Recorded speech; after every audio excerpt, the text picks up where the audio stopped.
Bom, meu nome é Pablo Arantes, eu sou professor no Departamento de Letras e no programa de pós-graduação em Linguística da UFSCar. Eu também sou coordenador do Laboratório de Fonética, que é ligado ao Departamento de Letras.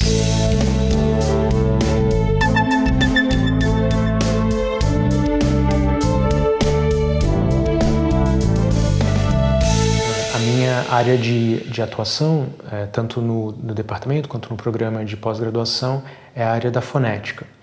A fonética é a disciplina, é a área que estuda os sons da fala, que estuda os sons como entidades linguísticas, tá? Então se preocupa com o estudo dos mecanismos de produção e percepção dos sons da fala e de como eles se estruturam linguisticamente. E ela recorre a conhecimentos, ela usa conhecimentos de diferentes áreas, como anatomia, fisiologia, acústica e claro, da própria linguística, né? É uma área que tem aplicações teóricas, né, que tem usos teóricos, mas tem muitas aplicações práticas. E eu vou falar para vocês de uma dessas aplicações práticas, é uma área sobre a qual eu faço pesquisa, que é a área da fonética forense.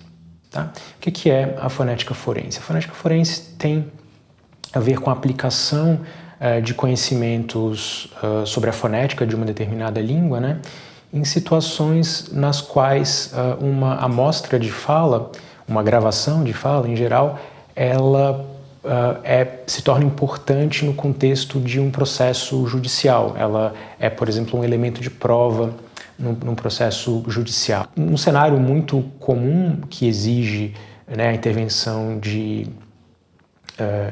peritos que têm formação na área de fonética é um cenário no qual você tem uma gravação, uma amostra de fala, na qual você tem a voz de um indivíduo que está praticando alguma ação que é considerada criminosa, delituosa, e por alguma razão, a identidade desse falante é desconhecida, né? No processo você só tem a voz dele, né, numa amostra gravada.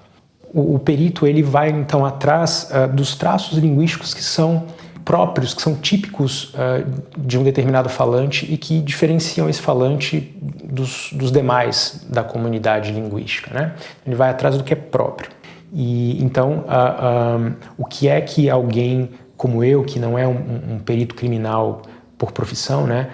O que alguém como eu, que é um pesquisador, né, na área de fonética, um linguista, né? O que ele faz, né? Como é que ele contribui para essa área da fonética forense? Ele vai justamente, por conta do conhecimento que ele tem sobre o processo de produção da fala, ele vai apontar, né? Ele vai pesquisar e estudar quais são esses traços, né, articulatórios, né, esses traços da produção da fala que podem ajudar a identificar um indivíduo, né? Duas coisas importantes, né? Cada aparato articulador, né, cada sujeito, cada falante tem características próprias, tem uma língua de um determinado tamanho, tem lábios de um certo jeito. E lá na fase de aquisição a gente aprende a fazer esses movimentos de uma forma muito própria, muito particular. A gente cria certos hábitos, né? Isso significa que a gente pode ir atrás, então, de pistas que individualizem, né, os falantes. Usando uma metáfora com bastante cuidado, a gente pode dizer que os falantes meio que deixam impressões digitais na sua fala, né? Uma coisa que acontece com frequência na prática, né, pericial, que é a seguinte: a amostra questionada, né, que é aquela amostra que tem um falante cuja identidade você desconhece, ela muito frequentemente tem uma duração muito curta.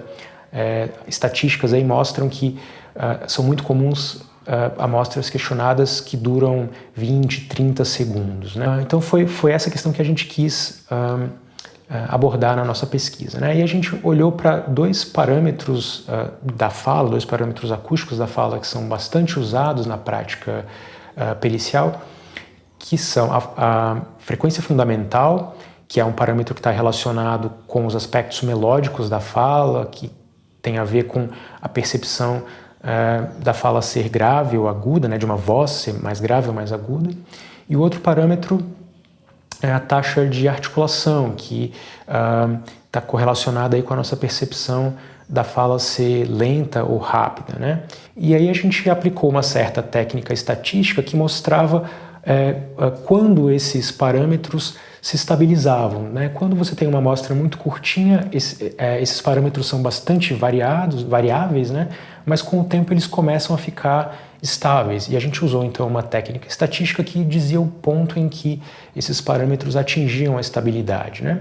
E o que a gente descobriu é que para esses dois parâmetros que são bastante usados, né, na prática forense, digamos que aí em torno de 20, no máximo 30 segundos, eles atingem a estabilidade. Então, por que esse resultado foi relevante e importante? Porque então um perito criminal, ele pode, quando está lá fazendo as suas perícias, né, os seus exames periciais, ele pode saber que se ele tiver ali pelo menos uns 30 segundos, né, de fala para analisar, ele pode ter segurança de que características que tenham a ver com a frequência fundamental e com a taxa de articulação, ele pode trabalhar com o que ele conseguir, mesmo numa amostra que seja tão curta, né, porque ela vai refletir com segurança as características de longo termo daquele indivíduo.